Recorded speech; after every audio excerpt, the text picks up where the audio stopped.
जी अस्सलाम वालेकुम, अदनान फैसल पॉडकास्ट 365 के साथ आज हमारे साथ एक ऐसी पर्सनालिटी मौजूद है जो आज की लड़की के लिए इंस्पिरेशन है, रोल मॉडल है। जुगन कासिम, कैसी हैं आप? मैं बिल्कुल ठीक हूँ अदनान। आपसे वैसे पूछना तो नहीं बनता कि आप कैसे हैं, क्योंकि आप इतने अच्छे हैं और इतने प्यारे हैं, लेकिन चलें आप भी कैसे हैं? बहुत अच्छा हूँ मैं, और आपको काफ़ी अरसे से देख रहा हूँ और आपको फॉलो कर रहा हूँ। आपका तो इस माइक से बहुत लंबा अरसे का प्यार है। हमने अभी स्टार्ट किया है। खेड़ा ही नहीं छोड़ता। हाँ? खेड़ा ही नहीं छोड़ता, छोड़ ही नहीं रहा, जान ही नहीं छोड़ता। अच्छा, वैसे आप भी इनकी जान नहीं छोड़, क्योंकि आप अभी तक इतनी एलिगेंट दिखती हैं कि ना चैनल वाले आपकी जान छोड़ते हैं, ना पॉडकास्टर जान छोड़ते हैं, ना यूट्यूबर जान छोड़ते हैं, और ना ही ये कौम आपकी जान छोड़ रही है। क्योंकि कोई जान नहीं छोड़ता तो अपनी जान छुड़वाने को भी दिल नहीं चाहता। ऑल्सो बात बड़ी सिंपल है, हम जितना भी बात कर लें मीडिया की और वट सारे कूल बंदे कहते हैं हाँ बस you know I am very tired, I am sorry, मैं यहाँ से रोजी रोटी कमाती हूँ, I love what I do. And जैसे कुछ देर पहले बिफोर वी स्टार्टेड गप लग रही थी, बात हो रही थी, तो वो जो मैंने एक स्टेटमेंट दी कि नौकर की नखरा की, बेसिकली तो काम कर रहे हैं ना। बैंक में कर रहे होते तो हमारा एटीट्यूड कम होता, यहाँ पे कर रहे होते हैं तो क्योंकि एटीट्यूड इसके साथ आता है तो हम वो भी साथ लेके चलते हैं। नौकर की ते नखरा की। और आप तो जिस तरीके से लगी हुई हैं, खास तौर पे जो सुबह सुबह के शो ऑफ करती हैं, आज की जेनजी तो सोच भी नहीं सकती कि आपने सुबह सारे तबक भी रोशन हो जाते हैं, रूह भी मर जाती है। अच्छा, लोगों को बड़ा आसान लगता है जुगन कि ये तो बस सुबह सुबह उठ के बैठ जाती होंगी, शो कर लेते होंगे, इनको अंदाजा ही नहीं होता होगा जिस तकलीफ से आप गुजरती होंगी। टू बी ऑनेस्ट तकलीफ इसलिए नहीं है बिकॉज मॉर्निंग शो मैंने शुरू ही अपने बेटे हमजा की वजह से किया था। ठीक है। उस वक्त उनका दाखिला होना था एजिसन के अंदर, तो बहुत ज़्यादा मतलब it's one of those big schools जिसने, और मैं क्योंकि लाहौर में पली बड़ी, तो क्योंकि पूरी फैमिली के लड़के एजिसन के पढ़े थे तो उसको वहाँ करना था। अब एजिसन एक अंडरस्टूड बात है कि जिस साल आपने बच्चे का दाखिला कराना है ना, उस साल की तैयारी लोग तो पैदाइश से शुरू कर देते हैं। बिल्कुल सही है, राइट। सो उसको अब बच्चे ने जाना था, उसकी पढ़ाई पे भी तवज्जो देनी थी। कराची बार बार उठ के आना मुश्किल हो रहा था मेरे लिए, और कराची मैंने शिफ्ट भी नहीं होना था, ना मेरा दिल था। सो वो कुछ उन सर्कमस्टांसेस में कि बच्चा, पढ़ाई, स्कूल, सारी चीज़ें भी अच्छे से मैनेज हो जाएं और साथ साथ मैं काम भी करती रहूं, तो फिर मैंने मॉर्निंग शो का इंतखाब किया। और अब तक आप कर रही हैं कंसिस्टेंटली, कोई ऐसे ब्रेक नहीं, कुछ क्योंकि अब एक 3 साल की बेटी भी तो है ना, हमजा तो 18 साल के हो गए, नूरबानो 7 साल की हो गई हैं, हसन 3 साल के हैं। अच्छा, एक और भी बड़ी मजे की बात होगी कि आपको आपके काम में मजा भी आता है और इवेंचुअली पैसे भी मिल जाते होंगे। जान दोनों चीजें बराबर हैं। इतनी मैं क्यूट नहीं हूँ कि मैं घूम के, क्योंकि आज काम में बड़ा मजा आता है मुझे, आपको 6 महीने होते हैं। अच्छा, अभी आपको उसके बाद नौकरी ब्रेक ले लूं? नहीं, बिल्कुल भी नहीं। एक्सीलेंट। ब्रेक तब लूंगी जब सार रुक जाएगा, आई एम नॉट डन, जब चैप्टर क्लोज हो जाएगा। चैप्टर भी क्लोज नहीं है भाई, बंदा जाए तो कभी खान की तरह जाए ना, चलते फिरते जाए, काम करता हुआ जाए, प्रोजेक्ट्स करता हुआ जाए। जिसके फंस गए सॉरी, लेकिन उसके अलावा ये आपने अच्छा बोला, जिसके फंस गया सॉरी, जिसके फंस गए सॉरी। बट बात ये कि बंदा काम करते हुए जाए। ये क्या बात हुई? रिटायरमेंट इज मौत। रिटायरमेंट इज आप प्रोक्लेम करें कि अब मैं मरने के लिए तैयार हूं। क्योंकि आज तक मैंने जिसको भी रिटायर होते हुए देखे ना किसी भी काम में, वो मुरझा जाते हैं। सो क्यों रिटायर करें? काम करने के करोड़ों मौके हैं, अगर करने वाला हो तो। अगर नहीं करने वालों उसके बहाने ही बहुत सारे हैं, फिर हजारों करोड़ों। पर I like working, I love what I do, my passion is my profession. अब इतना सब कुछ मिलने के बाद मेरा फिटे मुंह अगर मैं ना इसको परसू करूं सही तरीके से। कंग्रेचुलेशंस, आपको रिसेंटली तमगा इम्तियाज से नवाजा गया।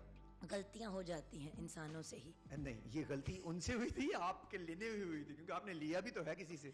Of course I went and I received it. It was a huge honor. I don't think मेरी इतनी औकात थी या मेरा इतना थोबड़ा है कि मुझे किसी भी किस्म का नेशनल अवार्ड मिला। I am very grateful for that. दिल से, तहे दिल से। But I genuinely don't think कि मेरी इतनी औकात है। वैसे हम तो समझते हैं जिस तरीके से आप काम ऐसे अवार्ड मिलने चाहिए नईम ताहिर साहब को, नवाज अंजुम साहब को। अच्छा, ये क्यों होता है जुगन, ये जो लिविंग लेजेंड होते हैं इनको लिफ्ट नहीं कराता? जैसे ही मतलब वो डिपार्चर हो जाता है उनका, तो फिर उसके बाद उनके नामों पर रोडें बन जाती हैं, उनके नामों पे फिर शहर बन जाते हैं। ये क्यों सिलसिला उसी वक्त क्यों नहीं करते जब वो जिंदा हो आखिरी टाइम में? आप इतनी प्यारी बात कर रहे हैं जो मैं हमेशा अपने मॉर्निंग शो पे करती हूँ कि भाई लेजेंड हमारे लिए लेजेंड तब भी है जब वो घायल हो जाता है। हाँ। लिविंग लेजेंड की ना हम इज्जत करते हैं। उस बेचारे को पता भी नहीं होगा ना। आपने कभी अवार्ड सेरेमोनीज देखी है दान? Because you are a very popular host, you are very cool, you know you're a mover and shaker।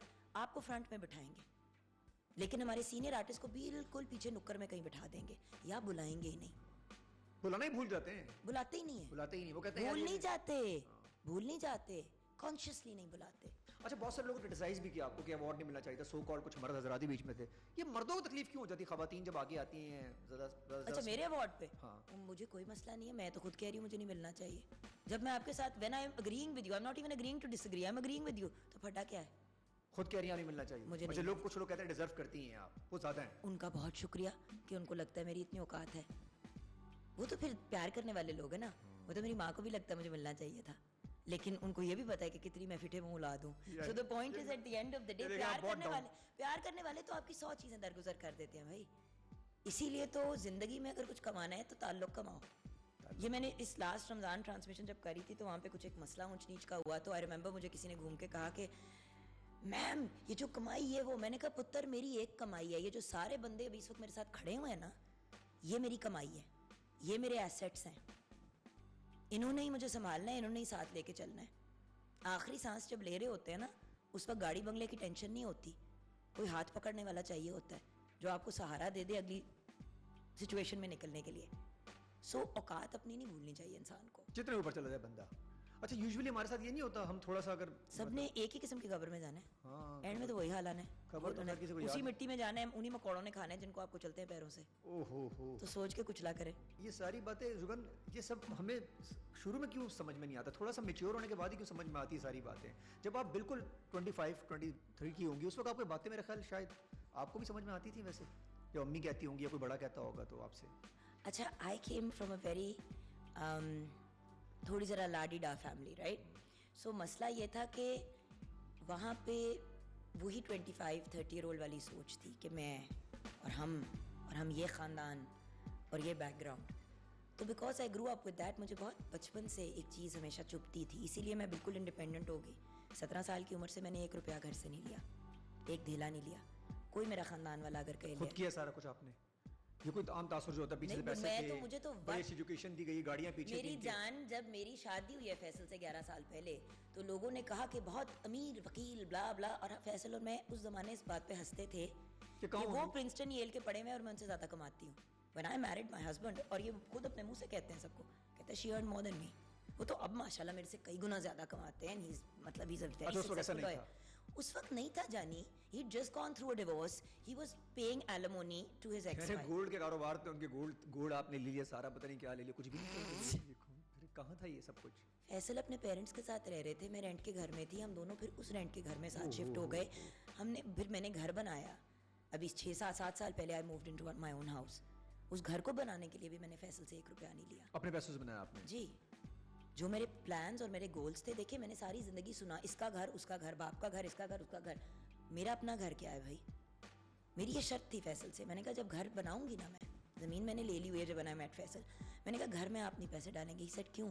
Partnership है, शादी है।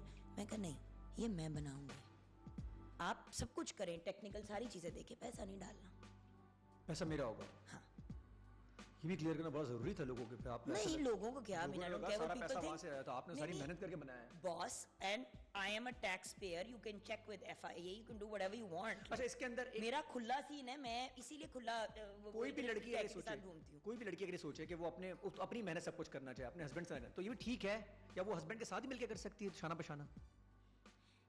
देखें, हर बंदे को अपनी सकत अपने पैरों पे खड़ा होना चाहिए। शादी हो जाए तो वो एक पार्टनरशिप है। आई अंडरस्टैंड दैट एक ये बड़ी खूबसूरत बात है इस्लाम की, हमारे मज़हब की, कि एक औरत जो है वो अपने शौहर से, मतलब कि उसके शौहर का जो है वो उसका है, राइट? ये बड़ी प्यारी बात है, लेकिन आजकल की दुनिया में इज़ दैट पॉसिबल? हर बंदे के पास, मतलब हर मर्द इतना फाइनेंशियल बोझ उठा पाता है? और फिर शादियां लोग 35-40 साल की उम्र के ऊपर करते हैं। A lot of people don't get married at a young age anymore because demands इतनी बढ़ गई हैं। तो भाई तुझे गुच्ची और प्राडा का बैग चाहिए, खुद खरीद लेना, उसने तुझे छत प्रोवाइड करनी है, उसने तुझे खाना देना है। वो 30 में लेकर कहाँ से आएगा LV का बैग, मतलब गुच्ची और का अगर बैग? वो लेके आएगा, हाँ। तो वो कहाँ से लेके आएगा? Do you want copy to be लेकर आएगा married? बेचारा। Do you want to be married to a man जो आपको हराम की कमा के खिला रहा है? तो उसके तो फंडामेंटल्स ही गलत है, तो फायदा क्या भाई? जो करना है खुद करो ना। अगले से जब आपने डिमांड करनी है गुच्ची के बैग की, तो पहले इतनी पसली खुद बनाओ के खरीद सकती हो। मुंह फाड़ के मांगना आसान है, जेब से पैसा खर्च करने के लिए बड़ा जिगरा चाहिए होता है, जो बहुत कम लोगों में होता है। जीना है तो खुला जियो, लेकिन अपने बेस पे जियो, अपने बेस पे जियो। मियाँ के पैसों के ऊपर या डैडी के पैसों के ऊपर या अम्मी जी ने आपको चीज़ें प्रोवाइड कर दी, प्लीज़। कंफर्ट जोन में नहीं लड़कियां, अगर ये वाली एक कैटेगरी जो होगी, सबकी तो बात नहीं करूंगा मैं। देखो, जिनके पास है अल्लाह उनको और नवाजे, जिनके पास नहीं है अल्लाह मियाँ उनको हिम्मत दे के वो कमा सके। बहुत सी ऐसी यंग वुमेन हैं जो बिल्कुल घर सही। पे रहती हैं, जो होम मेकर्स हैं, जो होम मेकर्स बाय चॉइस हैं, मैं उनको सलूट पेश करती हूँ, सलाम पेश करती हूँ। घर पे रह के बच्चे संभालना दुनिया का सबसे मुश्किल काम है। मैं खुद माँ हूँ, मैं आपको कह रही हूँ, मैं घर पे बैठ के नहीं अपने बच्चे खुद संभालती।